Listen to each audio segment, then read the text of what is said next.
According to research psychology, avoidant partners are twice as likely to initiate breakups. But here's the twist. They're also most likely to come back to the same relationship. The silence isn't always the end. Sometimes it's just the pause that they need to feel safe again.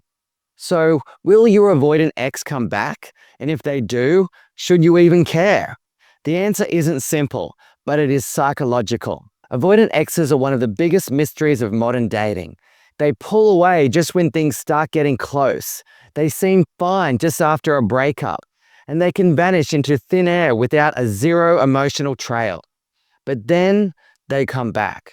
They'll send you a random text, a not so funny Instagram meme, or they'll just message you, "Hey, just checking in," after months of silence. And when you're on the receiving end of this behavior, the highs and lows can feel frustrating.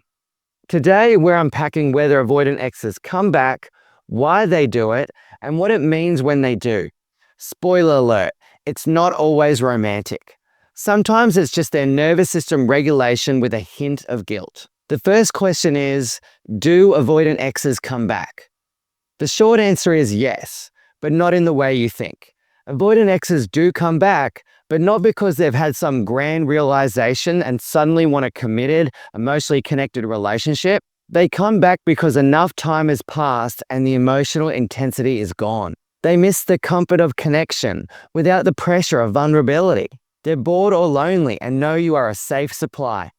Their ego wants reassurance that you're still there. They're not texting you because they're ready. They're texting you because you're familiar. And let's be real, avoidants don't miss you in the moment.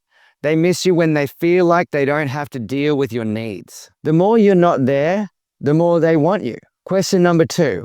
Why do avoidant exes act fine after breakups? If you've ever been in a situation where the avoidant broke up the relationship, you know how painful it can feel.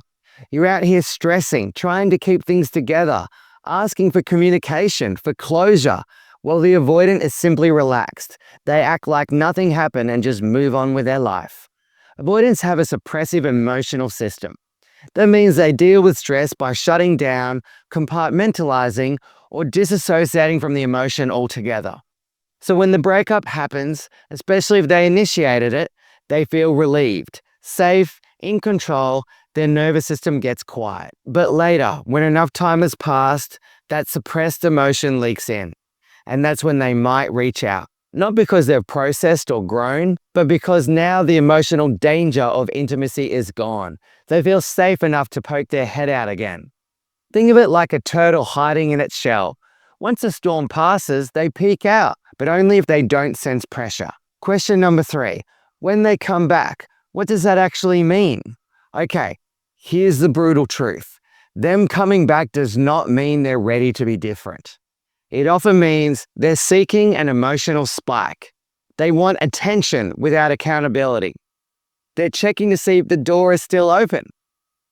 They're hoping to connect on their terms. No depth, no demands. Unless the avoidant has done serious inner work, therapy, self-confrontation, nervous system healing, they're coming back as the same person who left. And if you're anxiously attached, you might read their return as a sign of hope, a sign of love, but for them, it's just relief from the discomfort of isolation.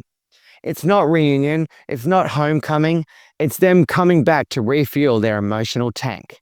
They don't miss you, they miss your attention. Question number 4, should you take them back? Look, you're not crazy for wanting closure. You're not weak for missing someone who felt like home. But ask yourself, are you in love with who they are or who they could be? Do you feel seen, heard, and safe with them? Have they acknowledged and taken responsibility for how they showed up in the relationship? Avoidants don't change because you love them enough. They change when they realize avoidance isn't working for them anymore. So if they come back, pause, observe. Don't confuse attention for transformation. Let their actions, not their apologies, tell you if they're worth reopening your heart for. If this hits hard, you're not alone. Dealing with an avoidant ex can feel like loving a ghost, but you deserve a love that's present, that's safe, that stays. They didn't leave because you were too much. They left because closeness feels like danger to someone who's never known safe love. If you're someone that wants to transform your relationship, heal from any trauma that you've had in your past with maybe an avoidant, or get clarity maybe in the relationship you're in right now, then click on the link in this video, just in the caption section, and apply for a call with myself, and I'll see if I can help you and what we can do to change it. Look forward to speaking with you soon. Bye for now.